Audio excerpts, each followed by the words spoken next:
Hi friends, ഇന്നൊരു സാൻഡ്വിച്ചിൻ്റെ റെസിപ്പിയാണ്. Veg സാൻഡ്വിച്ചും ഉണ്ട്, എഗ് സാൻഡ്വിച്ചും ഉണ്ട്. ഉണ്ടാക്കിയെടുക്കാൻ എളുപ്പമാണ്, നല്ല ടേസ്റ്റാണ്. അപ്പം നമുക്കിതെങ്ങനെയാണ് ഉണ്ടാക്കേണ്ടതെന്ന് നോക്കാം. വരും വീഡിയോയിലോട്ട് പോകാം.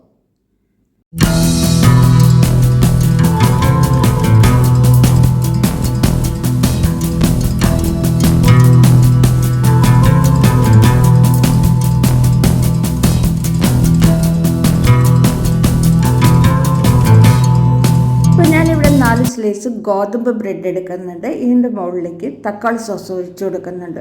ഇത് കടയിൽ നിന്ന് വാങ്ങിക്കുന്നതാണ്. അപ്പോൾ നമുക്ക് തക്കാളിയൊക്കെ വിലക്കുറവ് കിട്ടുകയാണെന്നുണ്ടെങ്കിൽ സോസ് നമുക്ക് നേരത്തെ തന്നെ വീട്ടിലുണ്ടാക്കിയെടുക്കാവുന്നതേ ഉള്ളൂ. ഇതിലേക്ക് വലിയ കരണ്ടി ക്രീം ചീസ് ഇട്ട് കൊടുക്കുന്നുണ്ട്. Home made cream ചീസാണ്.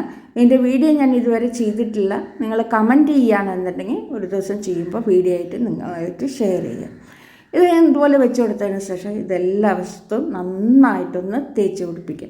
നല്ലപോലെ തേച്ച് പിടിപ്പിച്ചതിന് ശേഷം ഇതിൻ്റെ മുകളിലേക്ക് കുറച്ച് സവാള പൊടിയായിരുന്നത്, കുറച്ച് ക്യാപ്സിക്കം പൊടിയായിരുന്നു, ക്യാരറ്റ് ഗ്രേറ്റ് ചെയ്ത് ചേർത്തെടുക്കുക. പിന്നെ നിറയെ മല്ലിയില ചേർത്തെടുക്കുക. മല്ലിയില ചേർക്കുമ്പോൾ അതിനൊരു നല്ലൊരു മണവും ടേസ്റ്റൊക്കെ ആയിരിക്കും കിട്ടുക. അതിന് ശേഷം കുറച്ച് ചില്ലി ഫ്ലേക്സ്, അതായത് നമ്മുടെ വറ്റൽ മുളക് ഒന്ന് നന്നായിട്ട് ചൂടാക്കി ചെറിയ മിക്സി ജാറിലിട്ട് ഒന്ന് പൊടിച്ചെടുത്താണ് അത് ഇതിലേക്ക് ചേർത്ത് കൊടുക്കുന്നുണ്ട്. അപ്പം നമുക്ക് ചില്ലി ഫ്ലേക്സ് ആയിട്ട് വാങ്ങിക്കാൻ കിട്ടും. അതല്ലാന്നുണ്ടെങ്കിൽ ഇതുപോലെ വീട്ടിലുണ്ടാക്കിയെടുത്താലും മതിയാവും. ഇതിൻ്റെ മുകളിലേക്ക് ഞാൻ കുറച്ച് ഒറിഗാന ചേർത്ത് കൊടുക്കുന്നുണ്ട്.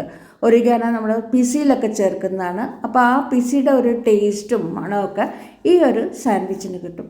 ഇത് 10 രൂപയുടെ പാക്കറ്റാണ് കേട്ടോ. അപ്പോൾ നമുക്ക് ഒരുപാടൊന്നും പൈസ മുടക്കണ്ട. 10 രൂപയുടെ വാങ്ങിച്ച് വെച്ചാൽ നമുക്ക് 2-3 പ്രാവശ്യമൊക്കെ ഉപയോഗിക്കാം. ഇത് നന്നായിട്ടൊന്ന് തേച്ച് പിടിപ്പിക്കുന്നുണ്ട്. പിന്നെ ഞാനിവിടെ ഒരു പാൻ അടുപ്പത്ത് വെച്ചിട്ടുണ്ട്. അത്യാവശ്യം ചൂടായതിനു ശേഷം ഞാൻ ഇതിലേക്ക് കുറച്ച് എണ്ണ ഒഴിച്ചു കൊടുക്കുന്നുണ്ട്. കുട്ടികൾക്കൊക്കെ ആണെന്നുണ്ടെങ്കിൽ ബട്ടറൊക്കെ ചേർത്ത് കൊടുക്കാം. ഞാനിപ്പോൾ എണ്ണ മാത്രമേ ഒഴിച്ചു കൊടുക്കുന്നുള്ളൂ.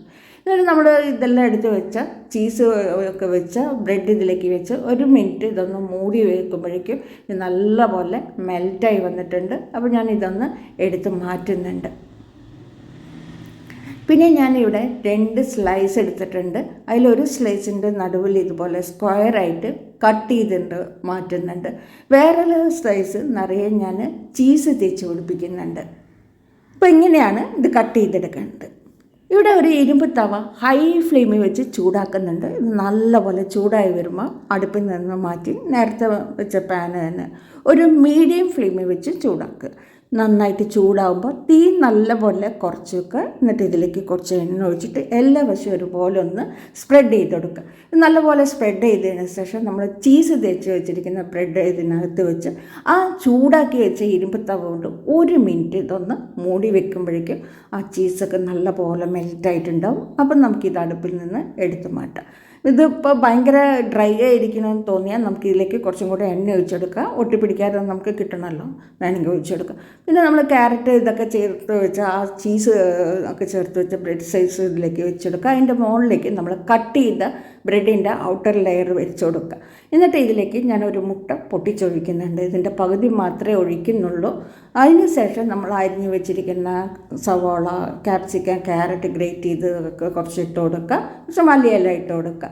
ആ പച്ചമുട്ടയുടെ ഒരു സ്മെല്ല് പോകാൻ വേണ്ടിയിട്ടാണ്. പിന്നെ നമ്മുടെ ചില്ലി ഫ്ലേക്സ് കുറച്ചിട്ട് കൊടുക്കുക. അതേപോലെ തന്നെ നമ്മുടെ ഒറിഗാനോ ഇട്ട് കൊടുക്കുക.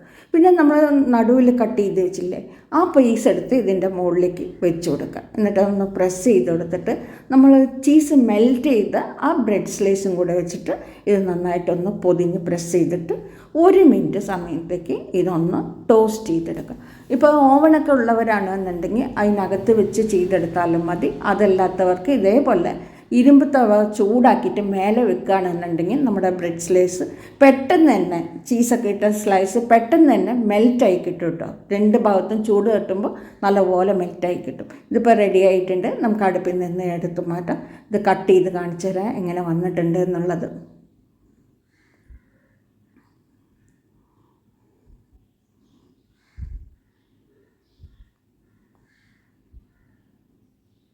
നമ്മുടെ മുട്ട നല്ലപോലെ വെന്തിട്ടുണ്ട്. അതേപോലെ തന്നെ ചീസ് നല്ലപോലെ മെൽറ്റായി വന്നിട്ടുണ്ട്. കുറച്ച് ക്രീം ചീസ് വീട്ടിൽ തന്നെ ഉണ്ടാക്കിയെടുക്കാനെന്നുണ്ടെങ്കിൽ ബ്രെഡും കൂടെ ഉണ്ടാക്കിയാൽ നമുക്ക് വളരെ എളുപ്പത്തിൽ ഉണ്ടാക്കിയെടുക്കാവുന്നതാണ്. നല്ല ടേസ്റ്റാണ്, നല്ല ഹെൽത്തിയാണ്, കുട്ടികൾക്കൊക്കെ കൊടുക്കാൻ പറ്റിയ നല്ലൊരു സാൻഡ്വിച്ച് തന്നെയാണ് ഇത് നമ്മൾ ചേർത്തിരിക്കുന്നത് പാലാണ്. പാൽ പിരിച്ചെടുത്തതിലാണ് നമ്മൾ ചീസ് ഉണ്ടാക്കുന്നത്. അപ്പോൾ അതിൽ പ്രോട്ടീൻ ഉണ്ട്, അതേപോലെ പച്ചക്കറി ചേർക്കുന്നുണ്ട്. ഉണ്ടാക്കിയിരിക്കുന്നത് ഗോതമ്പ് ബ്രെഡ് കൊണ്ടാണ്. അപ്പോൾ നല്ല ഹെൽത്തി ആയിട്ടുള്ള ഒരു സ്നാക്സ് തന്നെയാണ് ഇത്. അതേപോലെ നിങ്ങൾക്ക് ക്രീം ചീസിൻ്റെ വീഡിയോ വേണമെന്നുണ്ടെങ്കിൽ താഴെ ഒന്ന് കമൻറ്റ് ചെയ്യുക. ഇനി ക്രീം ചീസ് ഉണ്ടാക്കുമ്പോൾ തീർച്ചയായിട്ടും നിങ്ങളായിട്ട് ഷെയർ ചെയ്യുന്നതാണ്. Thank you for watching.